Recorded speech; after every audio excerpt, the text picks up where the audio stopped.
کیا شانیں گزری ہیں۔ اللہ اکبر، آؤ آج تمہیں نبی کے چہیتے کی بات بتاتا چلتا ہوں۔ سبحان اللہ۔ حضرت اویس قرنی رضی اللہ تعالی عنہ ہیں۔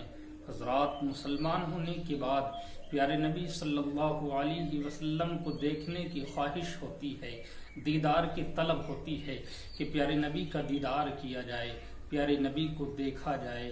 حضرات، اب حضرت اویس قرنی اپنی والدہ کی وجہ سے، کیوں؟ والدہ محترمہ کی طبیعت علیل رہا کرتی تھی، آپ کی والدہ بیمار رہا کرتی تھی، آپ کی والدہ آپ کو مدینہ جانے کی اجازت نہیں دیتی تھی۔ کتنے فرما بردار ہے یہ بیٹا، کتنا فرما بردار ہے۔ ایک دن زیادہ اصرار کرنے لگے، کہنے لگے ماں میں نبی کا دیدار کرنا چاہتا ہوں، میرے دل کی یہ خواہش ہے کہ میں نبی کا دیدار کر لوں، میرے دل کی یہ تڑپ ہے کہ میں نبی کو اپنی آنکھوں سے دیکھ لوں۔ حضرات گرامی، جب ماں سے زیادہ کہا تو ماں نے ارشاد فرمایا بیٹا جاؤ نبی کا دیدار کر آؤ، لیکن اس بات کا خیال رکھنا، یہ بات تمہارے ذہن میں رہنی چاہیے کہ بیٹا میں بیمار ہوں، میں اپاہج ہوں، مجھ سے چلا نہیں جاتا ہے، مجھ سے چلا نہیں جاتا ہے۔ بیٹا اگر تم نہیں ہوتے ہو تو میں پریشان ہو جاتی ہوں، بیٹا میرا خیال رکھنا۔ حضرات، اب حضرت اویس قرنی چلے ہیں، اللہ اکبر، بڑے خوش ہیں، بڑے خوش ہیں، آج اپنے نصیبے پر فخر کر رہے ہیں کہ میں آج پیارے نبی صلی اللہ علیہ وسلم کا دیدار کر لوں گا۔ میرے دل میں جو خواہش ہے، میرے دل کی جو آرزو ہے، آج پوری ہونے والی ہے۔ مسکراتے ہوئے چلتے ہیں، خوشی کے ساتھ چلتے ہیں، مدینۃ المنورہ آئے۔ آنے کے بعد پیارے نبی صلی اللہ علیہ وسلم کے دروازے پر دستک دیتے ہیں۔ دستک دی کا اندر سے آواز آتی ہے، کون؟ حضرت اویس قرنی کہتے ہیں کہ قرن سے ایک فقیر آیا ہے، کیا پیارے نبی صلی اللہ علیہ وسلم گھر پر تشریف فرما ہیں؟ اندر سے آواز آتی ہے، ہماری ماں حضرت عائشہ رضی اللہ تعالی عنہا ارشاد فرماتی ہیں، اے قرن کے انسان، پیارے نبی تو گھر پر جلوہ بار نہیں ہیں، ہو سکتا ہے مدینے کی گلیوں میں ہوں، ہو سکتا ہے مسجد نبوی میں تشریف فرما ہوں، جاؤ ان کو تلاش کر لو۔ حضرات، جیسے ہی اتنا سنا ہے کہ پیارے نبی گھر پر جلوہ بار نہیں ہیں، گھر پر تشریف فرما نہیں ہیں، آنکھوں سے آنسو نکلنے لگتے ہیں، آنکھوں سے آنسو جاری ہو جاتے ہیں کہ دل کی بڑی خواہش تھی، دل کی بڑی آرزو تھی کہ پیارے نبی کا دیدار کر لوں، اور اتنا وقت بھی نہیں ہے کہ میں نبی کو مدینے کی گلیوں میں تلاش کر سکوں، اتنا وقت بھی نہیں ہے کہ میں اپنے نبی کو تلاش کر سکوں۔ حضرات گرامی، حضرت اویس قرنی پریشان ہوتے ہیں، زار و قطار رہتے ہیں۔ اب کہتے ہیں کہ ماں پیارے نبی سے کہہ دینا، پیارے نبی سے کہہ دینا کہ تمہارا غلام آیا تھا، قرن سے ایک اویس نام کا شخص آیا تھا۔ حضرات گرامی، روتے ہوئے پیارے اویس جاتے ہیں، اپنے گھر چلے جاتے ہیں۔ اب صاحب پیارے نبی صلی اللہ علیہ وسلم گھر تشریف لائے، تشریف لاتے ہیں۔ تشریف لانے کے بعد آپ نے ماں عائشہ، ہماری ماں عائشہ سے ارشاد فرمایا، اے عائشہ کیا گھر میں کوئی آیا تھا؟ کیا گھر میں کوئی آیا تھا؟ حضرت عائشہ رضی اللہ تعالی عنہا عرض کرتی ہیں، اے پیارے نبی صلی اللہ تعالی علیہ وسلم، کوئی انسان قرن سے آیا تھا، کوئی شخص قرن سے آیا تھا، اپنے آپ کو اویس بتا رہا تھا۔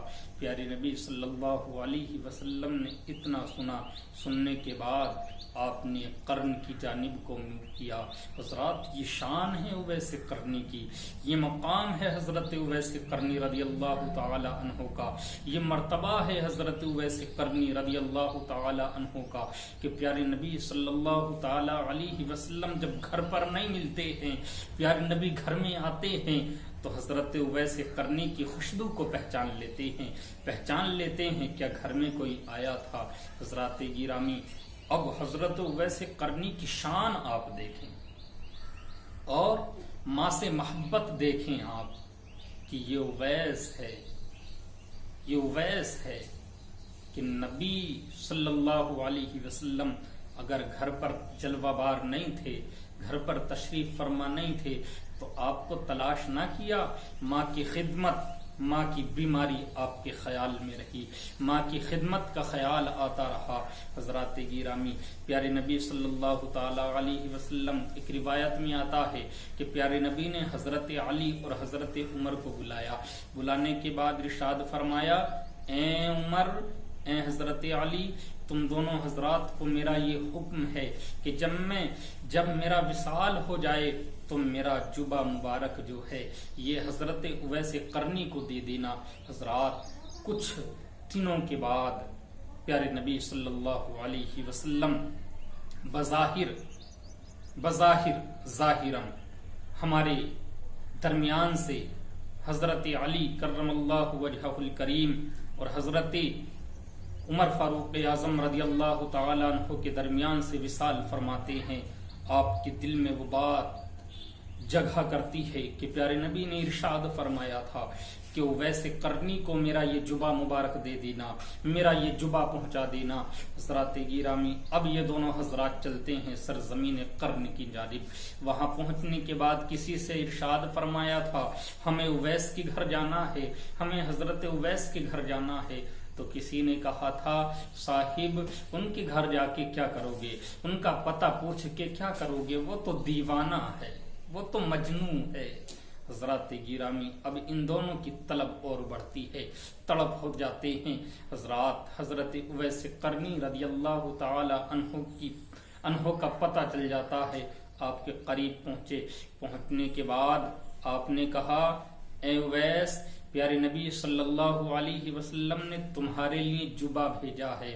حضرات گرامی، روایتوں میں آتا ہے کہ حضرت اویس قرنی رضی اللہ تعالی عنہ نے آپ دونوں حضرات کے نام لیے۔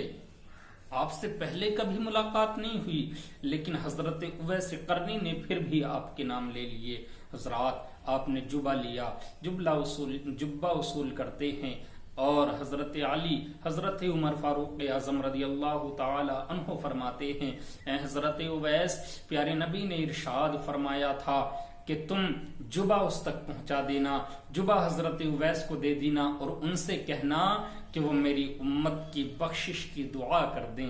اللہ اکبر! حضرت اویس قرنی کی شان کا عالم کیا ہے، حضرت اویس قرنی کا مقام کیا ہے کہ میرے نبی صلی اللہ علیہ وسلم اپنی امت کے لیے، اپنی امت کی بخشش کے لیے ان سے دعا کرواتے ہیں۔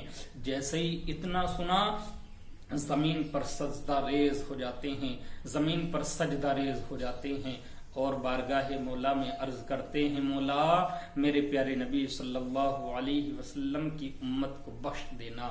روایتوں میں آتا ہے کہ پیارے نبی صلی اللہ علیہ وسلم نے ارشاد فرمایا کہ حضرت اویس قرنی کی دعا کے صدقے میں رب تبارک و تعالی میری امت کے اتنے افراد کی بخشش فرمانے والا ہے کہ جتنی بن قلب ایک قبیلہ گزرا ہے اس کی بکریوں کے بالوں کے برابر رب تبارک و تعالی میری امت کی بخشش فرمائے گا۔ حضرت اویس قرنی رضی اللہ تعالی عنہ کی دعا کے صدقے میں حضرات پتہ کیا چلتا ہے، ان کی شان کا ہمیں علم ہوتا ہے، ان کے مقام کا ہمیں پتہ چلتا ہے کہ رب تبارک و تعالی نے حضرت اویس قرنی کے مقام کو کتنا بلند کیا ہے، آپ کی شان کو کتنا بلند کیا ہے۔